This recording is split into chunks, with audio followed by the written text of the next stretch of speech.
Hello everyone, welcome back to my channel. Today we will discuss idioms in English. അപ്പോൾ എന്താണ് idiom എന്ന് വെച്ചാൽ an idiom is a group of words whose meaning is different from the literal meaning of the individual words. അതായത് idiom എന്ന് പറയുന്നത് ഒരു group of words ചേർന്നിട്ടുള്ളതാണ്. അപ്പോൾ ഈ ഓരോ വേർഡിൻ്റെയും മീനിങ് അല്ല ഒരു ഇഡിയത്തിന് ഉള്ളത്. So let's see. ഇന്ന് നമ്മളൊരു 5 idioms ആണ് നോക്കുന്നത്. Okay, so the first one is rack your brains. It means to think hard. For example, I racked my brains trying to remember his name. അതായത് അവൻ്റെ പേര് ഓർക്കാൻ ശ്രമിച്ചിട്ടെന്നാണ്. ഞാൻ എൻ്റെ തല പുകച്ചു, അവൻ്റെ പേര് ഓർക്കാനായിട്ട് ഞാൻ എൻ്റെ തല പുകച്ചു എന്നാണ് റാക്ക് യുവർ ബ്രെയിൻസ് കൊണ്ട് ഉദ്ദേശിക്കുന്നത്. തല പുകയ്ക്കുക എന്നുള്ളത്, to think hard. Okay, so next one is hold your tongue. Hold your tongue, it means remain silent. For example, when you are not sure of something it is better to hold your tongue. അതായത് നിങ്ങൾക്ക് എന്താണ് എന്തെങ്കിലും കാര്യത്തെക്കുറിച്ചിട്ട് വ്യക്തമായി അറിയില്ല എങ്കിൽ എന്താണ് silent ആയിട്ടിരിക്കുന്നതാണ് നല്ലത്. Okay, so hold your tongue means remain silent. And next one is spill the beans. Spill the beans means reveal secret information unintentionally. അതായത് സീക്രട്ടായിട്ട് നമ്മൾ കീപ്പ് ചെയ്യേണ്ട കാര്യങ്ങൾ എന്താണ് നമ്മൾ അറിയാതെ തന്നെ പറഞ്ഞു പോകുക, അതാണ് spill the beans. നമുക്കൊരു എക്സാമ്പിൾ നോക്കാം.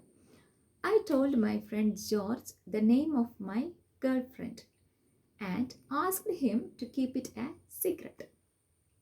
But he spilled the beans and now everyone knows about it. അപ്പം നോക്കാം അല്ലേ, I told my friend George the name of my girl friend. ഞാൻ എൻ്റെ ഫ്രണ്ടായ ജോർജിനോട് എൻ്റെ ഗേൾ ഫ്രണ്ടിൻ്റെ നെയിം പറഞ്ഞു. എന്നിട്ട് അവനോട് പറഞ്ഞു ഈ ഒരു കാര്യം ആരോടും പറയരുതെന്ന്. പക്ഷേ ജോർജ് എന്ത് ചെയ്തു? He spilled the beans. അല്ല, എന്താണ് ആ കാര്യം എന്താണ് എല്ലാവരോടും പറഞ്ഞു. He spilled the beans and now every one knows about it. അവൻ എന്ത് ചെയ്തു? അവൻ അറിയാതെ തന്നെ എല്ലാവരോടും പറഞ്ഞുപോയി. പറയണമെന്ന് വിചാരിച്ചില്ല, പക്ഷെ അറിയാണ്ട് പറഞ്ഞുപോയി. അപ്പോൾ ആ ഒരു രഹസ്യത്തെ എന്താണ് പരസ്യമാക്കി മാറ്റി അല്ലേ. So spill the beans means reveal secret information unintentionally. ഇനി അടുത്തത് ഏതാണ്? The next one is a piece of cake. That means something easy to do. Piece of cake എന്ന് വെച്ചാൽ ഒരു കഷ്ണം കേക്ക് എന്നല്ല അർത്ഥം, മറിച്ച് എന്താണ് something easy to do. For example, the assignment the teacher gave us for this week is a piece of cake. അതായത് അല്ല, എന്താണ് ടീച്ചർ തന്ന അസൈൻമെൻറ്റ്, ഈ ആഴ്ച നമുക്ക് തന്ന അസൈൻമെൻറ്റ് വളരെ ഈസി ഉള്ളതായിരുന്നു എന്നാണ് അല്ലേ എ പീസ് ഓഫ് കേക്ക് കൊണ്ട് ഉദ്ദേശിക്കുന്നത്. Okay, and the last idiom is the icing on the cake. And എന്താ അത് ഉദ്ദേശിക്കുന്നത് നോക്കാം.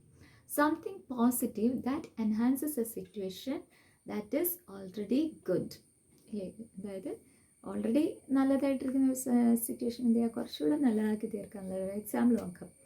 He was delighted to get a new job but having his friend as his boss was just the icing on the cake.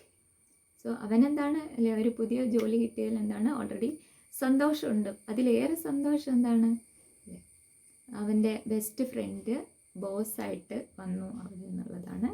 അതൊരു it was just like the icing on the cake. Icing on the cake പോലെയായിരുന്നു അത്.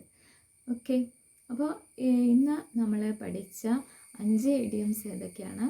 First one is rack your brains, then hold your tongue, then spill the beans and a piece of cake, and the last one is the icing on the cake.